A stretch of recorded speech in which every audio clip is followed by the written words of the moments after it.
Якщо ви власник зарядної станції, у якої є порт для підключення зовнішніх батарей, то ви суттєво зможете збільшити ємність цієї зарядної станції за рахунок або рідних зовнішніх батарей, або за рахунок не зовсім рідних зовнішніх батарей. Але спочатку потрібно зрозуміти, яка акумуляторна батарея встановлена в вашій зарядній станції. Це зарядна станція Афірі P280.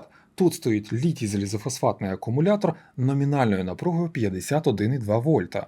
Номінальна напруга одного елемента літій залізофосфатного 3,2 вольта. Якщо 51,2 вольта розділити на 3,2, отримуєте 16. В цій зарядній станції використовується акумуляторна батарея з 16 послідовно з'єднаних елементів. І ось розширити ємність такої зарядної станції можна за допомогою сторонньої зовнішньої батареї, у якої теж номінальна напруга 51,2 вольта. І через цей порт розширення акумуляторних батарей ви можете як розряджати сторонню акумуляторну батарею, так і заряджати її. Якщо акумулятор цієї станції розряджений 0, то на виході цієї станції ви побачите напругу щось біля 48 вольт. Під час заряджання напруга може доходити до 56 вольт. А в момент зупинки заряджання я побачу напругу 56,6 вольт. Тобто зарядний пристрій цієї станції для заряджання акумулятора використовує напругу 56,6 вольт. Після завершення заряджання напруга буде дещо зменшуватись, і зменшиться вона приблизно до 54,5 вольта. Далі потрібно буде знайти або кабель для підключення зовнішніх батарей,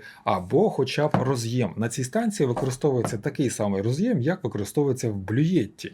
Цей кабель я замовляв на сайті Афірія, коштує він там 75 євро і щось біля 8 євро обійшлась мені доставка в Україну з польського складу NP Shopping. Крім кабеля та зарядної станції, вам знадобиться також акумуляторна батарея. Літій залізофосфатна акумуляторна батарея ємністю під 100 Ах і номінальною напругою 51,2 вольта. З доставкою в Україну коштує зараз щось біля 640-650 євро. Але енергетична ємність цієї акумуляторної батареї 5 кВт годин. Для розширення зарядної станції Афірій, наприклад, можна купувати і рідні акумуляторні блоки. Ємність одного такого блоку складає щось біля 2 кВт годин, а коштує він щось під 600 євро з доставкою в Україну. Тобто використовувати сторонню акумуляторну батарею – це приблизно в 2 рази дешевше, ніж використовувати рідні акумуляторні батареї. Але ще справа в тому, що між зарядною станцією і рідними акумуляторними батареями буде цифрова комунікація, а з іншою акумуляторною батареєю сторонньою цифрову комунікацію ви зробити не зможете. На цьому роз'ємі 2 силових контакта і 8 сигнальних контактів. І от при підключенні сторонньої акумуляторної батареї ви будете використовувати лише 2 силові контакти. Обов'язково рекомендую поставити автомат постійного струму мінімально хоча б ампер на 50-60.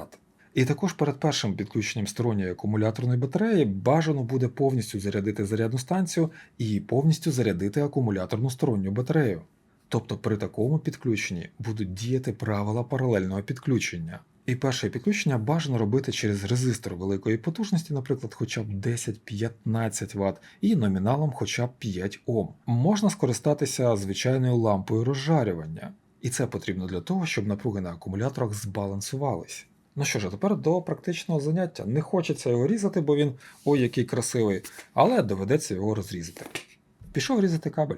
Кабель розібрав і під'єднав його до автомата постійного струму. В кабелі всередині є 2 проводи 6 АВГ і 8 проводів 24 АВГ. Є ще ось таке маркування, і дуже схоже, що такий самий кабель використовується і в Блюєтті, там маркування P090A. Я так розумію, що вони не стали заморочуватись і робити собі кабель, а просто замовили у якогось виробника цей кабель. Але добре, що я додумався поміряти напругу на виході цього кабеля. Як виявилось, напруга мінус 53 вольта. Тобто червоний провід тут мінус, а чорний провід тут плюс. І добре, що я це зробив до підключення до зовнішньої батареї. Тож перед підключенням до батареї обов'язково рекомендую все-таки перевірити напругу. Поміняв червоний з чорним місцями, і тепер на виході я отримав 53,3 вольта. Увімкнув батарею, міряю напругу на ній, теж 53,3 вольта. Тобто, якщо з'єднати ці батареї, то вони повинні досить швидко збалансуватись. Але про всяк випадок перше підключення робив через лампу, це лампа розжарювання на 100 Вт 230 вольт, і в холодному стані вона має досить великий опір для такого 27 Ом. Мультиметр з кліщами не показав великого струму, тож підключився напряму до батареї і побачив струм щось біля 2 А.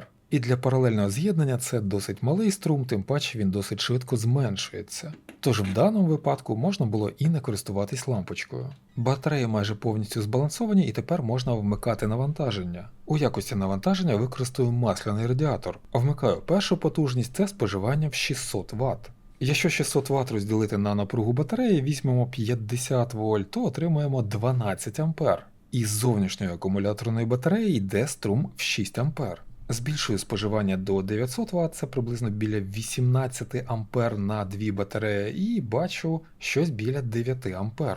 Піднімаю до 1500 Вт, це приблизно біля 30 А, і бачу, що з зовнішньої батареї йде струм біля 15 А.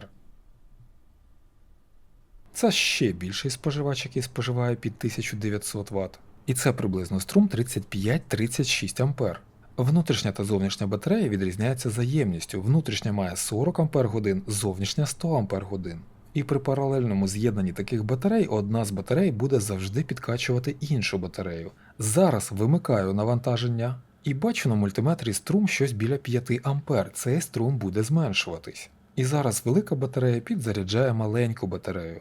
І про поведінку літій-залізофосфатних акумуляторів при паралельному з'єднанні я робив окреме відео. І буквально через кілька хвилин батареї збалансуються. І також перші кілька циклів не дивіться на відсотки. Стан заряду у відсотках розраховує БМС зарядної станції. Тож перші кілька циклів на екрані зарядної станції ви можете побачити не зовсім достовірну інформацію. Зараз станція показує 21%, а акумуляторна батарея показує 54%. І тут все-таки використовуються різні БМСки, і вони по-різному розраховують стан заряду. Поставив на заряджання, і акумулятори буду заряджати максимальною потужністю в 1800 Вт. Але одночасно станція може заряджати як від мережі 1800 Вт, так і 1000 Вт від сонця. І такою потужністю станція заряджалась 1,5 години. Потім потужність зменшилась до 1000 Вт, і ще через годину станція почала заряджатись потужністю в 500 Вт. І майже на повне заряджання пішло щось біля 4,5 годин. Але через кілька годин станція вирішила підзарядитись і ще майже годину брала 500 Вт. Станція заряджалась вночі в сусідній кімнаті і можу сказати, що вона все-таки шумить менше, ніж сонячні інвертори. Тобто в сусідній кімнаті можна спати з комфортом. На станції я обмежив заряджання до 93%, це було у якості експерименту. І вранці станція показала 92%, а на батареї 98%. Вирішив її трішки підзарядити до 95%, але чомусь станція показала 100%. І зараз цю збірку буду повністю розряджати на холодний бойлер. Зараз навантаження 1800 Вт, і щоб було зрозуміло, як тихо працює ця станція. Вентилятори там крутяться, але все рівно вона тихенька.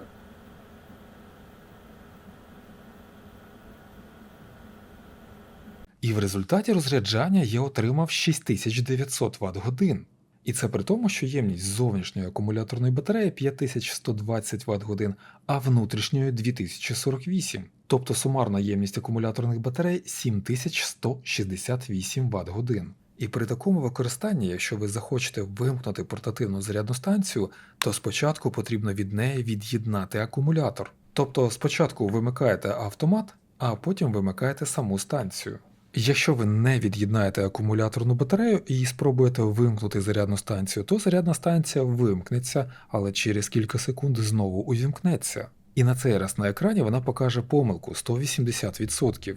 І це означає, що внутрішня БМС працює неправильно. І в такому випадку відключаєте все-таки зовнішню батарею і ще раз вимикаєте станцію.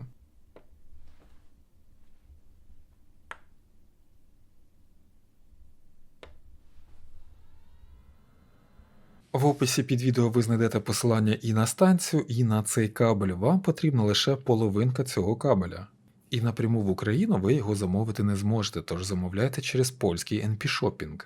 І коштує кабель дешевше, ніж купувати його у Блюєтті.